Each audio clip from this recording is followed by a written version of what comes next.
Okay, so somehow over the past couple of days, I fell into this binge watching of things on YouTube about the Mandela Effect.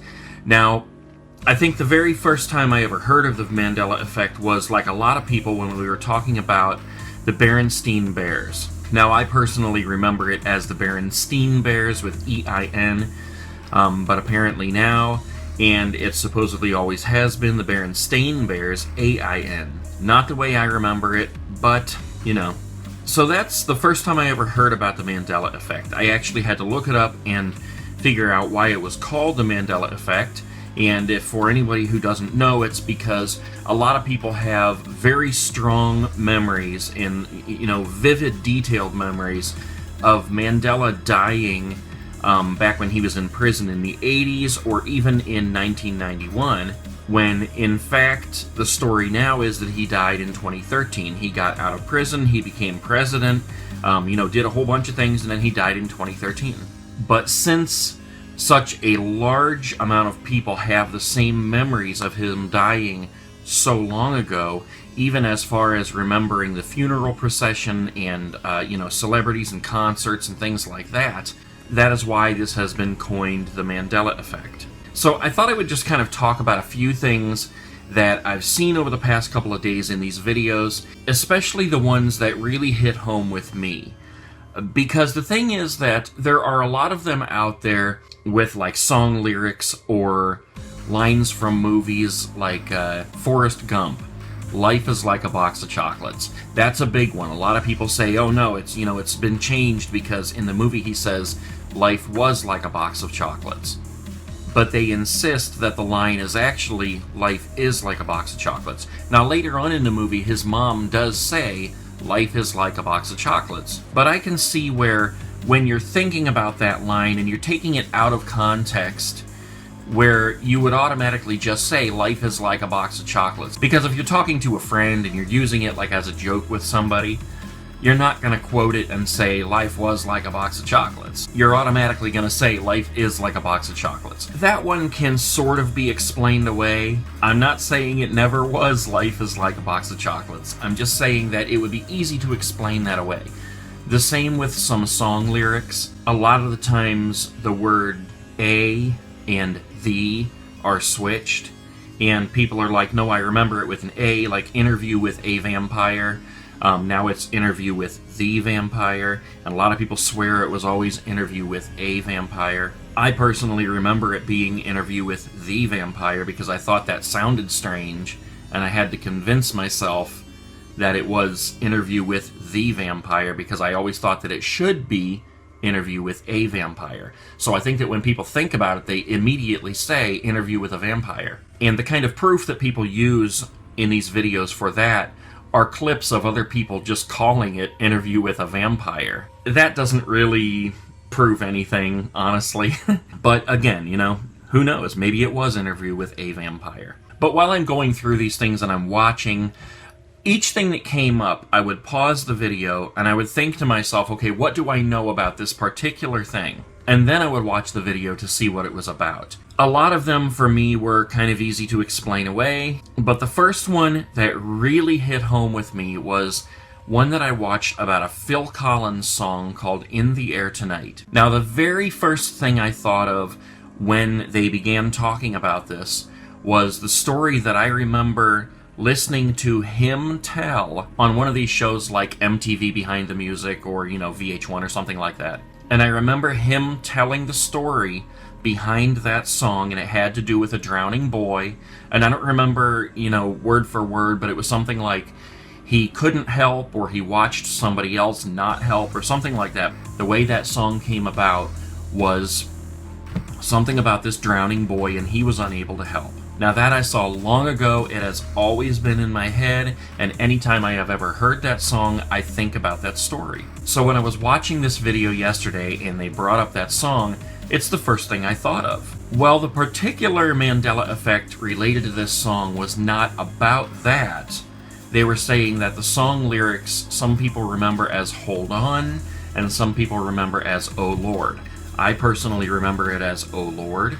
But what really got me was that there was a clip of Phil Collins talking to Jimmy Fallon. And Jimmy Fallon brought this up, and he said, I've always heard the story about, the drowning boy and blah, blah, blah. And I'm like, yeah. And then Phil Collins right then and there says, no, that's not true. That's not true. It's never been that. And I immediately was like, wait a minute, because that has always been the story in my mind. Where else would I come up with that? I don't recall ever hearing anyone else say it besides that time I watched Phil Collins say it. So that was really the first thing that hit me and made me think, okay, there is no way for me to explain that away. The next one was Vaseline. A lot of people remember it being spelled V-A-S-O, and now it is spelled V-A-S-E. I personally remember it being spelled V-A-S-O, and I recall not too long ago, long before I heard about this Mandela Effect or anything, looking at a jar of Vaseline and thinking, something's different about this. Something's totally different. But I just kind of blew it off because, brand names, they change the style of their names, and companies, they change their logos all the time. So it was really not that big of a deal. But now I realize that, yeah, it's the E in there.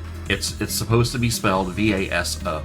That one I also can't explain away. The next one, and this was a big one for me, Fruit of the Loom. Immediately, every time I think of Fruit of the Loom, I see the cornucopia filled with fruit. Supposedly, that never existed. Supposedly, it has always just been a small pile of fruit, no cornucopia. So that is another one that I in no way, shape, or form can explain away, because why would I and, plenty of other people just create a cornucopia in that logo? It doesn't make any sense at all. I get it, a cornucopia is associated with, maybe Thanksgiving and food coming out of it, but to just look at a pile of fruit, you don't automatically think cornucopia. So that one, I don't know. I can't explain that one away. The next one that hit me really hard was the Mona Lisa. If you look at pictures of the Mona Lisa today, she is obviously smiling, and it is more of a smile than just a little smirk. But the way that I personally remember it was that it was not even enough of a smirk to be called a smirk, let alone a smile. I've looked at it 100 times and tried to tell myself, well, maybe this is how it was. But there's just no way. There is no way. Now I'm going to bring up a couple other ones here just because they're very interesting to me, but I'm not positive. Number one is the Monopoly guy. This one is really strange because I, among plenty of other people, remember him wearing a monocle on his eye. The logo now, when you look at it, he's not wearing a monocle and supposedly never has. People have tried to explain this away by saying, well, no, your brain kind of just attaches that to the Planters Peanut guy because they both have a top hat and the Planters Peanut guy wears a monocle.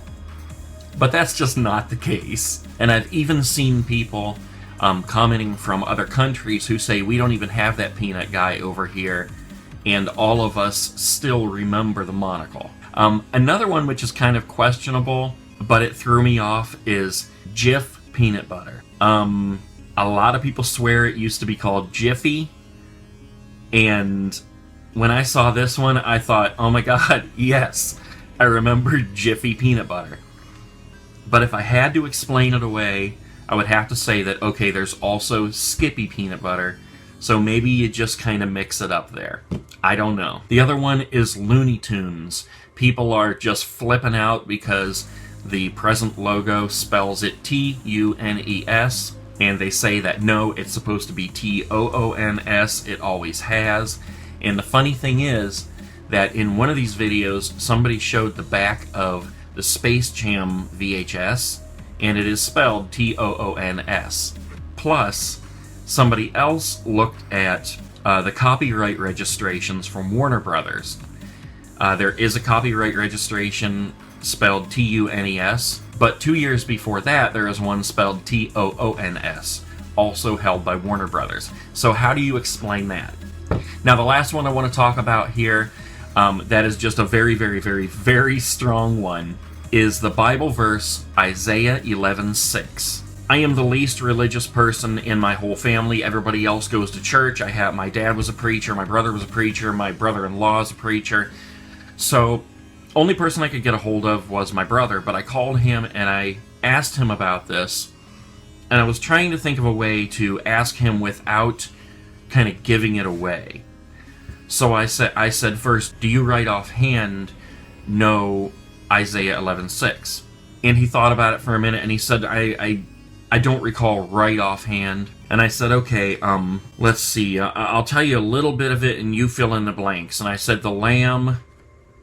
And I said, wait a minute. And before I could even go back and say, shall lay down with the lamb, he just immediately said, the lion shall lay down with the lamb. I said, okay, that's exactly what I was wondering if you would say. Then I told him, I said, it's the wolf shall lay down with the lamb. There is no passage in the entire Bible that says anything about the lion laying down with the lamb. So he took me to a website where you can plug in words, phrases, anything like that, and it will bring up everything in the Bible that where it does say that. And so we tried that. It never came up. He was just absolutely flabbergasted about this. And if you do a search on Google for the wolf and the lamb, it'll bring up like 3 photos. If you do the lion and the lamb, it brings up hundreds of thousands of photos. Now, in my book, there's a huge difference between a lion and a wolf. So there is just absolutely no way that hundreds of thousands of people can be reading the wolf shall lay down with the lamb, but in their mind hearing it as the lion shall lay down with the lamb. So that one right there is just another very, very, very strong one that says that yes, something was changed. So there's plenty more. Feel free to look up the Mandela Effect on YouTube, on Google, read about it, watch these videos. I would say also, think about these things first. Pause the video when they first bring something up and think to yourself, what do you know about this? And then watch the video. And you're going to be blown away. Absolutely crazy. I'm absolutely blown away. I don't know what to think about it. There's supposedly a whistleblower who came forward and said, we're changing the past to change your perception of the future. But why would they do all these stupid little things, like just changing a word or two in a song or a movie or, things like that? Alright guys, I'm going to leave it at that today. It's just really interesting. I couldn't help but make a video about it. So, check it out. Let me know what you guys think. Tell me about any other ones that you know of, things that have totally thrown you off. Maybe the strongest evidence you've seen. Yeah. It's just crazy. It's really interesting. I'll talk to you guys later. Peace.